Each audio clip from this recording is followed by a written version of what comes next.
Ticket sa bus. Tapos ano pa mo? Ang nakalimutan mo. Wallet. Ano mo na. Ayan. Tara, kaya. Alis mo na si tatay. I love you. I love you. I love you, tatay. Love you. Love you, nanay. I love you. Bye-bye. Good luck, tatay. Thank you. Laging to band-aid. Saan ka band-aid? May band-aid na naman sa ilong niya, tatay. Band-aid si tatay sa interview. Interview na may band-aid sa ilong. Ako din. Si nanay Ay, din. napo. Si Bubu band-aid. Bye-bye, Aya. Ay, say bye to tatay. Bye-bye. Ay, tara, hatinan si tatay. Tatay. Hatid tatay. Let's go! Let's go! Ito mo.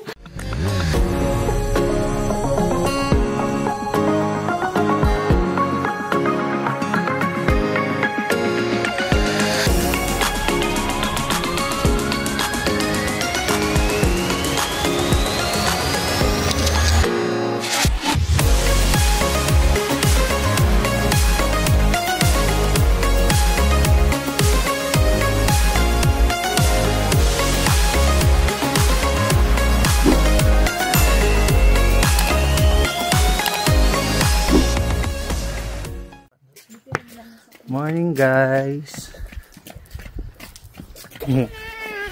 How nice.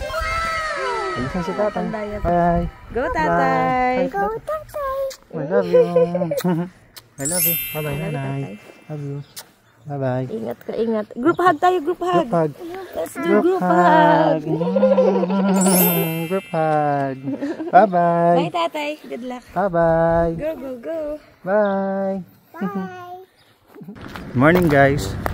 So ayan, alis muna tayo ngayon dahil kahapon may tumawag ulit sa akin, job interview. So ayan ang pupuntahan natin ngayon.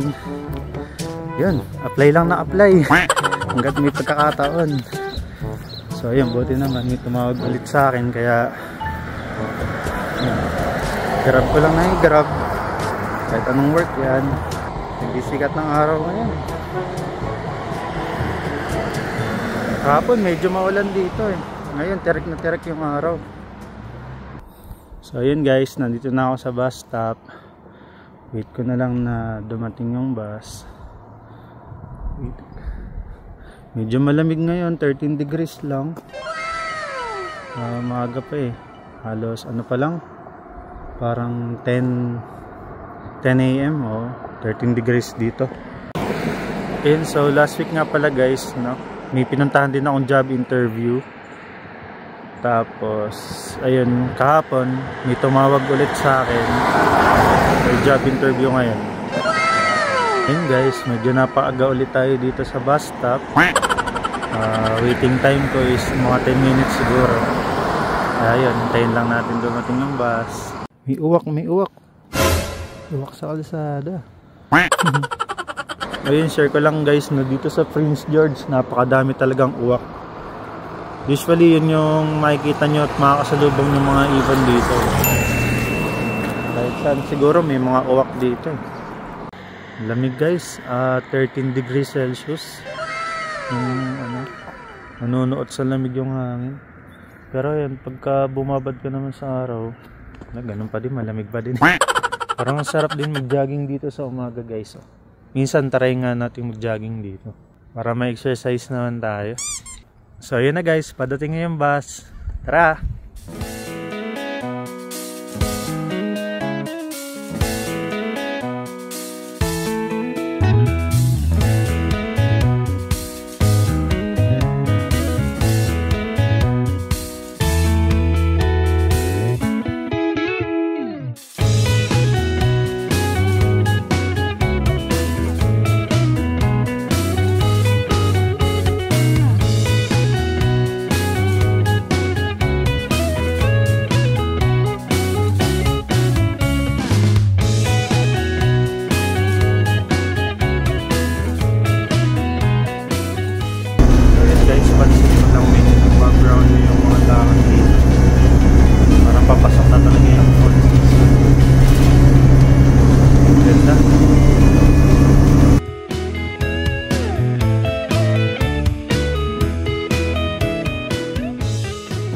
So yun guys, nakababa na ako ng bus.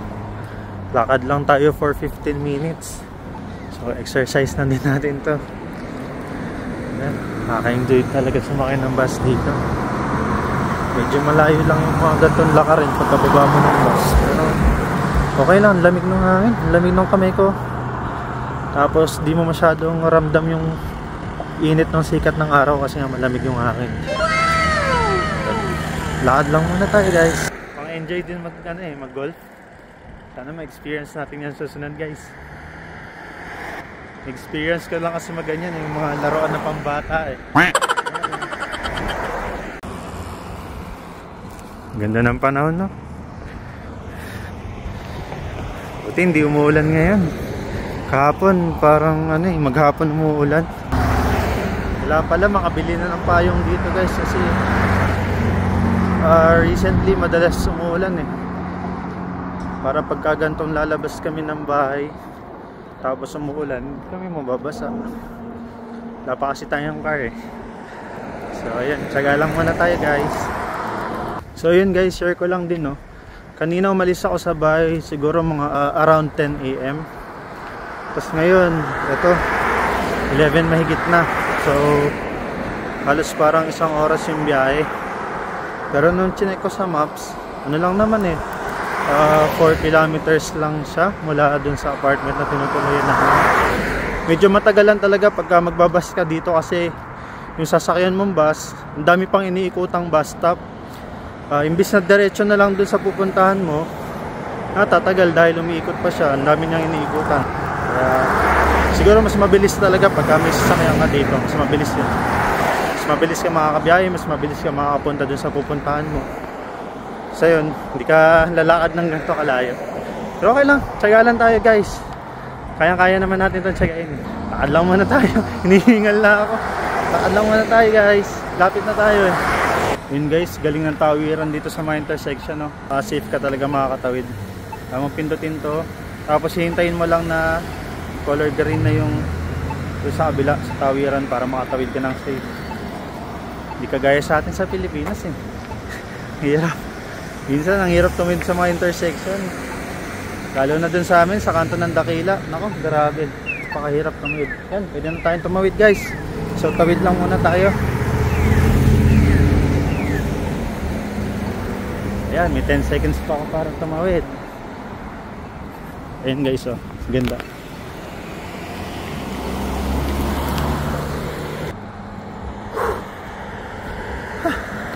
Kunti na lang guys. Lapit na tayo. Ayan guys, mga 20 minutes na yata ako naglalakad sa tirik na araw. Pero tingnan nyo, wala pa din akong pawis. Lamig talaga, giniginaw yung kamay ko. Ang lamig ng kamay ko. O baka kinakabahan lang ako sa interview kaya ganito. So ayun, malapit na tayo guys. So ayun guys, nandito na tayo. Update ko na lang kayo mamaya about dun sa job interview ko. Pray nyo ako guys, sana matanggap ako para may work na tayo dito at may pang provide na tayo sa family natin. So ayun, yan na lang ulit guys. Yan guys, tapos na yung interview ko dito. Grabe, sobrang challenging yung interview na to. Pero sana, hoping pa din, sana tanggap tayo dito. Kasi maganda opportunity din to para sa atin, para magka-work na tayo dito. So ayan, pauwi na ako guys. Lakad lang muna tayo papunta dun sa bus stop. Another 20 minutes walk siguro. So ayan, malamig pa din naman, 16 degrees. Kaya okay lang, walang lumakad ng ganito. So mamaya na lang ulit guys.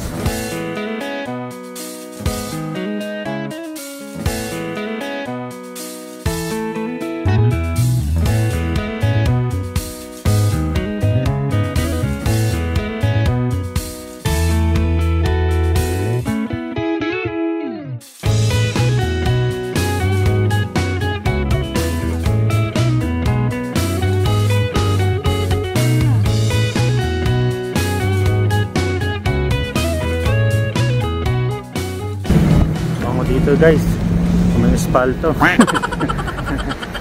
Parang bagong latag lang espalto dito. No, medyo basa-basa pa yung espalto. Init-init pa to. So, dito tayo sa bus stop, guys. Waiting na lang sa bus. Mga 10 minutes pa bago dumating dito. So, hintay-hintay lang muna tayo. Buti na lang, may waiting siya dito. May lilim. So, medyo mainit na. Anong oras na ba ngayon? 1:07. Medyo mainit na nga pagkagandang oras. Na-check ko 18 degrees na. Ayun guys, habang naghihintay tayo dito sa bus stop, share ko lang yung experience ko dito sa job interview ko na to. Medyo challenging siya para sa akin kasi hindi kasi inline yung past job ko sa Philippines dito sa ina-apply akong trabaho na to. So medyo nahirapan akong sagutin yung mga questions nila, pero kahit pa paano napaghandaan ko naman kagabi. Kaya lang syempre iba pa din dahil experience ko puro sa construction industry, tapos ibang line of work yung ina-applyan ko dito. So medyo challenging siya, pero okay naman. Kinaya ko naman. Ayun naman kasi kahit di nakalinya dun sa dati kong trabaho, yung maging work ko dito, okay lang. Alam nyo naman guys na kahit anong trabaho naman kaya natin pasukin dito basta ang mahalaga magkaroon tayo ng work. Dahil baguhan pa lang naman tayo dito, ayun. Grab lang tayo ng grab ng kahit na anong trabaho dito. Ayan, hintay lang muna tayo ng bus.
Guys, nandito na ako sa downtown.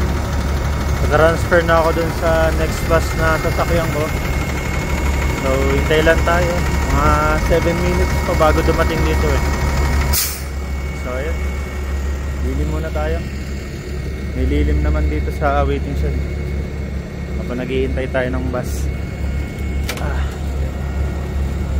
So, ayun nga guys. Share ko lang yung sa sinabi ko kanina. Hindi nga inline dun sa pinag-aralan ko tsaka dun sa past job ko yung in-applyan kong job interview ngayon. Kaya medyo nahirapan ako, pero hoping pa din naman na sana matanggap tayo. Dahil ako naman flexible ako kahit anong work. Talagang gusto kong pasukan kahit anong work, basta magtatrabaho tayo dito, yun ang mahalaga para kahit paano pang-provide tayo sa family natin tsaka sa mga pangangailangan natin dito, mga expenses natin. Ang panimula lang naman, di ba, para magkaroon tayo ng experience dito. And para sa susunod na work, yun, makikita nila, may experience na ako sa ganung trabaho. Apply pa din tayo guys, no? Baka sakali makakuha din tayo ng trabahong nakalinya dun sa napag-aralan natin tsaka sa past job natin. Pero kaya nga sabi ko sa inyo, kahit anong trabaho talaga kukunin ko dito. So yun, wait lang tayo guys ng bus. Siguro mga kanina 7 minutes pa bago dumating. Tayo lang tayo guys.